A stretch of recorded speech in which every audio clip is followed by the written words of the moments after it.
Good morning, ma'am, sir. What can I do for you? Actually, we were here to ask for some assistance or advice about things. We were going to have a family soon, and I want to grow our saved money, but I don't know how to start a business or whatsoever. So, we were hoping that we can get some ideas here. Certainly, sir. Okay, I'll let you talk to my wife first, and please excuse me for a moment. Well, aside from having your own business, there's other ways to make your own money grow. We have this what we call stocks. Oh, I know stocks. It's an investment, right?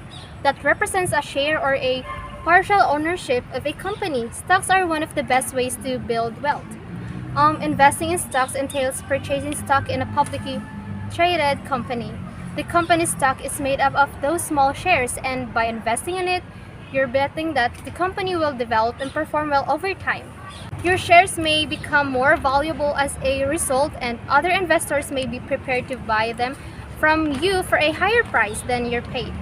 That means if you chose to sell them, you could make a profit.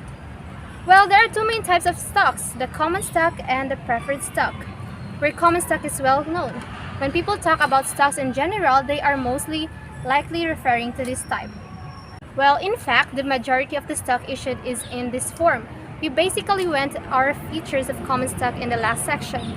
Common shares represent ownership in a company and claim, like dividends, on a portion of profits. Investors get one vote per share to elect the board members, who oversee the major decisions made by the management.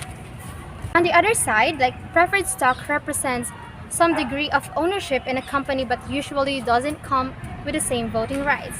This may vary depending on the company. With preferred shares, investors are usually guaranteed a fixed dividends forever. This is different than common stock, which has variable dividends that are never guaranteed. Another advantage is that in this event of liquidation, preferred shareholders are paid off before the common shareholders, but still after debt holders. Oh, that's a good start there. So since you already know what is that, let's proceed to the bonds, wherein it is a fixed income instrument that represents a loan made by an investor to a borrower, typically a corporate or governmental. A bond could be thought as of IOU between the lender. That includes the details of the loan and its payments. Bonds are used by companies, municipalities, states, and sovereign governments to finance projects and operations. Bonds are owned by the creditor and the creditor of the issuer. Bond details of the loan is paid to the bondholder and typically include the terms and condition of the borrower's floating or fixed interest rate payments. For instance, governments at all levels and businesses often use bonds to borrow money. Governments need to fund roads, school, dams, or other infrastructure. Sudden war costs may also require funding. Similarly, companies often borrow to expand their business, buy real estate or equipment, carry out profitable projects, research and develop, or hire employees. The problem faced by the large companies is that the average bank can offer. Bonds provide a solution by allowing many private investors to assume the role of lenders. Arn, there's a call for you. Oh, could you please excuse me for a while? I have to answer this. Bando, could you please explain to ma'am what is the different kinds of bonds? Oh yes, here ma'am, let's see. So the different types of bonds, we have here the government bonds. A government bond is debt issued by the government. The Treasury Department usually issues government bonds typically through an auction process. Institutional investors make up most of the market for government bonds, but individual investors can easily purchase and trade them as well. For example, saving bonds are also sold by the U.S. Treasury. Saving bonds come in electronic form and can be purchased from most financial institutions or via the U.S. Treasury's Treasury Direct website.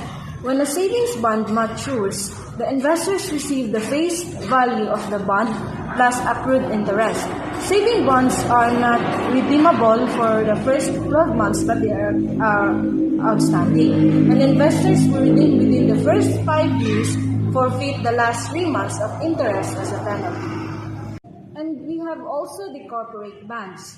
Corporate bonds are debt instruments created by companies for the express purpose of raising capital because they pay a specific amount of interest on a regular basis. They are considered fixed income securities. For example, you purchase a bond with a 5% coupon rate from company XYZ. This bond has a face value of $1,000. This means you will receive $50 in interest payments per year.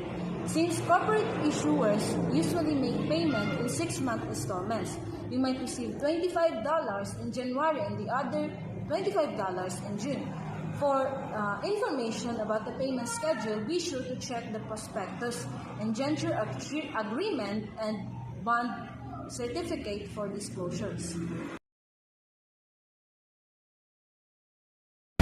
Other than that, sir, there's also what we call as mutual fund, wherein it is another way to invest in stocks, bond, or cash alternatives. So it gives small or individual investors access to diversified, professionally managed portfolios at a low price. So mutual funds are divided into several kinds of categories. So the first one is the equity fund, where it is the largest category, and this sort of fund invests principally in stocks. We also have fixed income fund, where it focuses on investments that pay a set rate of return, such as government bonds, corporate bonds, or other debt instrument.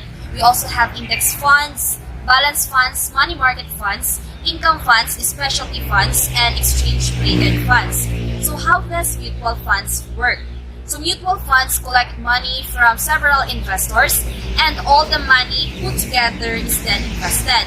Now, the investments are made based on the theme of the mutual fund. For example, large cap mutual funds will only invest in large cap stocks. So if you have to put your money in a large cap mutual fund, then you are aware of where your money is being invested. So, let's say I'll invest about 200,000 in a mutual fund. And the company's current net assets value per share is 1.75. So, I'll receive 114,285. So, I think my total investment at that point is 199,998 and 75 centavos.